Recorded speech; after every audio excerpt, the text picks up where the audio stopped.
Hello, everybody, and welcome back to another Weekend Wisdom. I'm Dr. Mathur with the Mathur Dental Education. I hope everyone's had a wonderful week. The weather is starting to get nicer outside, at least where I am, and that is always a nicer situation to be in when you're leaving the office and it's not complete pitch black outside. Okay, I got another question that really made me stop and think. Hello, I've been watching your Weekend Wisdom videos, and I'm wondering if you can provide some guidance. I am a new-ish graduate, and I have worked for two different offices in the last 9 months. I can't find a good fit. I found a small space where I could open my own practice. Should I do it? Thank you. First off, let me say thank you for your email. Your question is quite unique. It's unique because most dentists that I communicate with have practiced longer than you have when they were reaching out to me. So in order to help you, I'd need to have a lot more information regarding your specific circumstances and skill level. The question that immediately comes to mind, and I apologize, is what was it that didn't fit with both of those offices? So I've seen both sides.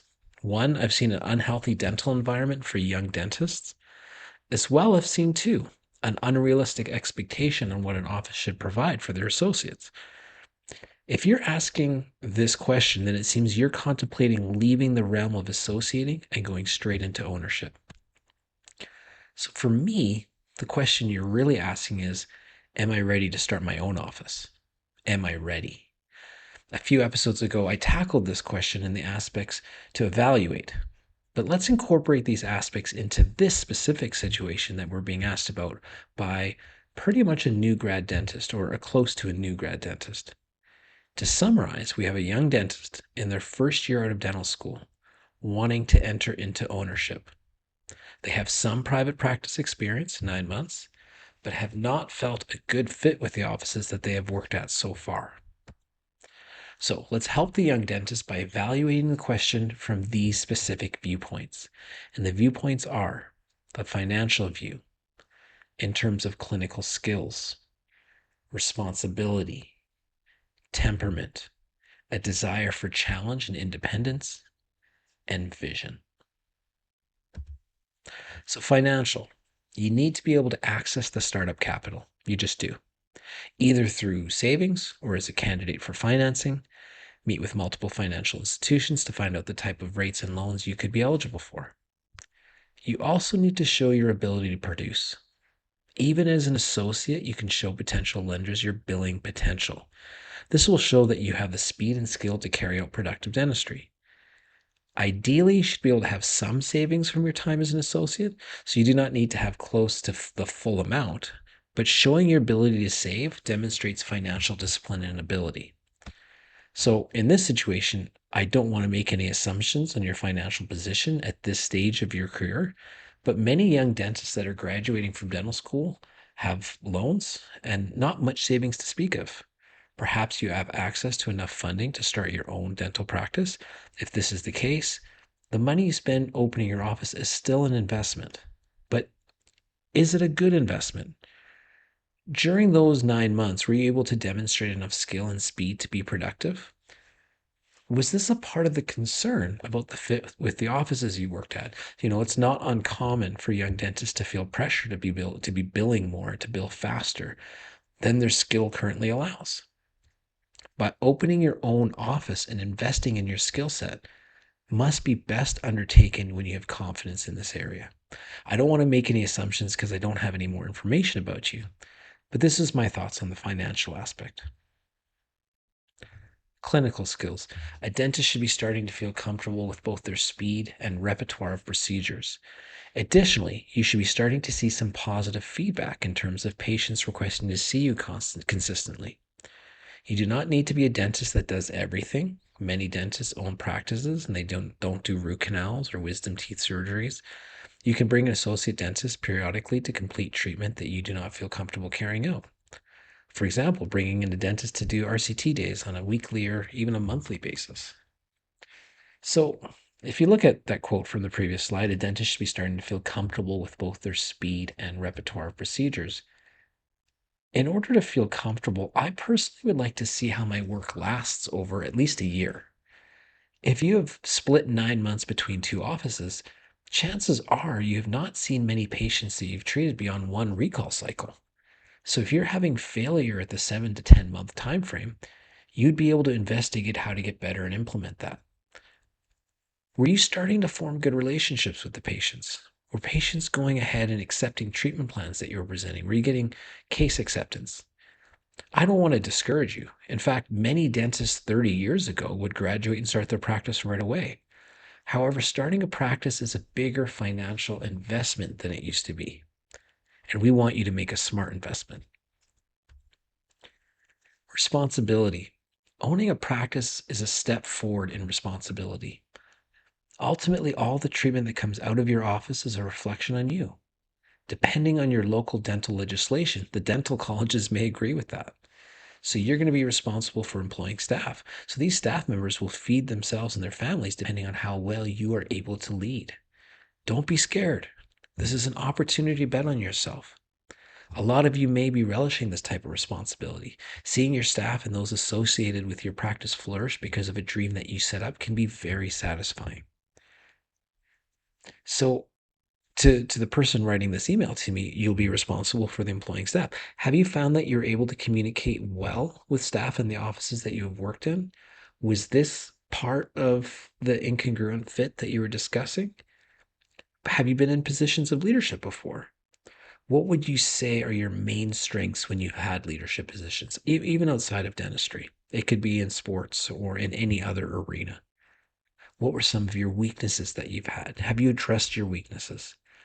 Mainly, I want you to think you're going to be taking on the responsibility of providing employment for staff and the responsibility of providing quality care to your patients.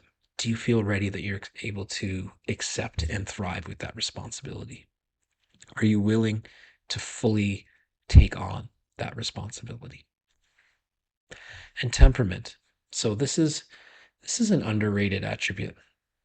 You do not need to be a completed product, but I do think that at this stage, you should recognize that owners require a different temperament than associates, and dental students for that matter, or new grads.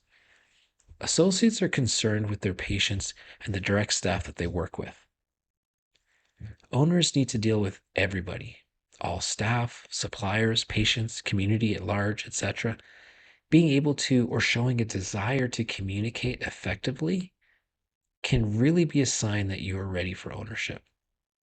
How do you deal with responsibility? How do you deal with stress? How do you deal with obstacles in general? So, you do not need years in practice to know about yourself and your temperament. However, dentistry is fairly new to you and may provide a different type of stress than you're used to. At times, the demands from patients and staff can seem unending. Do you have stress relieving activities that you enjoy? Again, a little bit more experience in private practice may help you understand yourself better, but each individual is different. I've heard from dentists that are Olympic champions or have fled their government regimes and started over in a new country. I'm not embellishing here.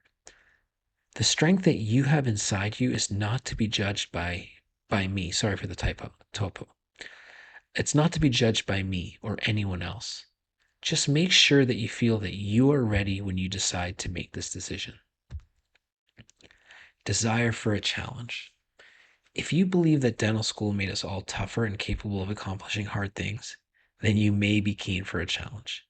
You may be ready for that next goal or obstacle to overcome. Some people welcome the challenge and always envision their career as a path in which they work for themselves. Others were unsure of owning their own practice because of the fear factor, but are starting to come around to the idea that they are, in fact, capable.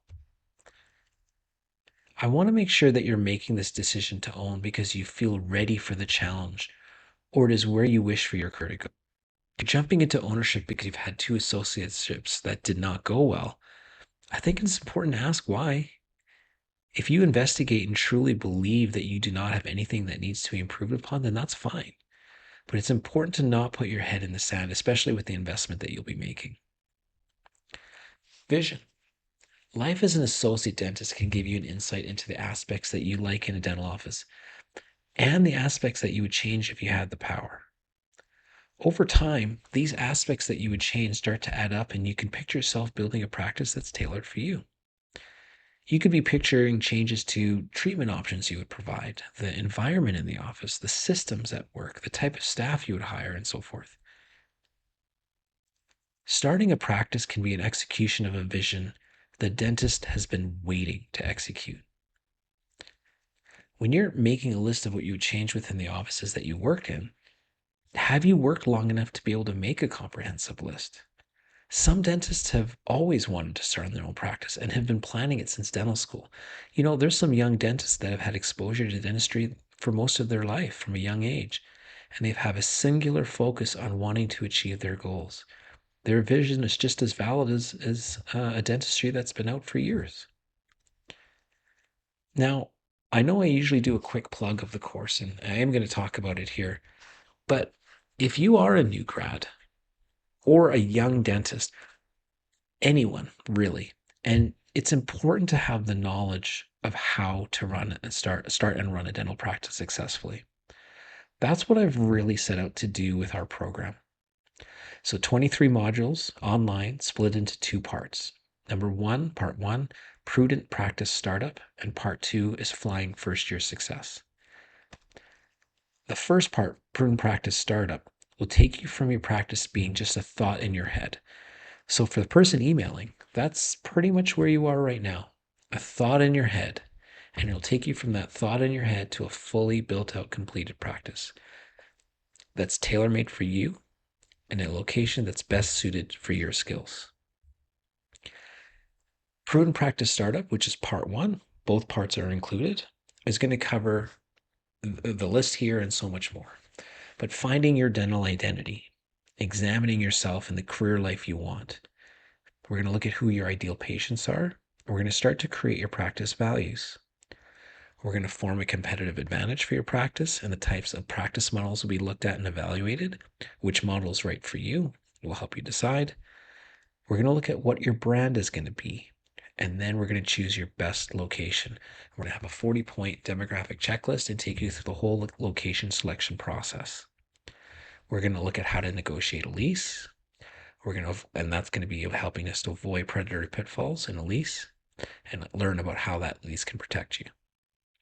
We're going to design your practice for a lower break-even point and a higher profit margin. We're going to look at the characteristics of an efficient operatory and efficient supply storage. We're going to look at the goals of an efficient floor plan in general. The equipment and supplies you'll need to start, we'll go through those. We're going to help you choose the right builder and go through the building process. We're going to really look at the complete startup schedule step by step. We're going to understand and manage the expenses of the practice startup project. We're going to create financial projections for your whole startup practice, knowing your break even and support yourself points. Break even meaning when you're breaking even, when your revenue is matching your expenses, and then supporting yourself when you're above your break even point and you can support yourself from this practice. We're going to look at how to get a loan and putting together a fantastic loan package. This is all just in part one. Remember, this program has two complete parts. The second part is flying first year success, and this will take you from your tailor-built construction from part one to the end of your first year in practice ownership. The goal at the end of the first year is to be earning equivalent to a very strong associate position, but with explosive growth on the horizon as your practice goes from strength to strength. Now, what are we going to cover in flying first year success? We're going to cover what to look for in staff members. We're going to look at that hiring process, and we're going to talk about strategic hiring for your office. We're going to discuss the importance of new patients and a methodology for effective advertising. I'm going to introduce you to marketing decision making using data analysis, and then we're going to cover the entire advertising pathway and come up for a sample marketing strategy for a new startup. We're going to talk about creating goodwill and organizing a launch. We're going to look at how to run a dental practice and the 8 systems that will make your practice run smoothly. Then we're going to look at the practice success formula. And specifically, we're going to look at analytics and metrics. We're going to understand profits, and we're going to really understand what effects and the levers that you can turn to really maximize your profit, or at least focus on profit. We're going to talk about using bonuses to help drive success. And we're going to really zone in on effective ways to lower your overhead. We're going to cover monthly report creation to monitor overhead and profit. We're going to look at revenue projecting. And we're also going to look at managing growth. Then we're going to sit back and look at how does corporate dentistry operate? And how can you compete and win with corporate dentistry? We're going to look at the skill set and mindset of successful entrepreneurs. And we're going to put all that information together for a first year that thrives. Now, I hope I've answered your question.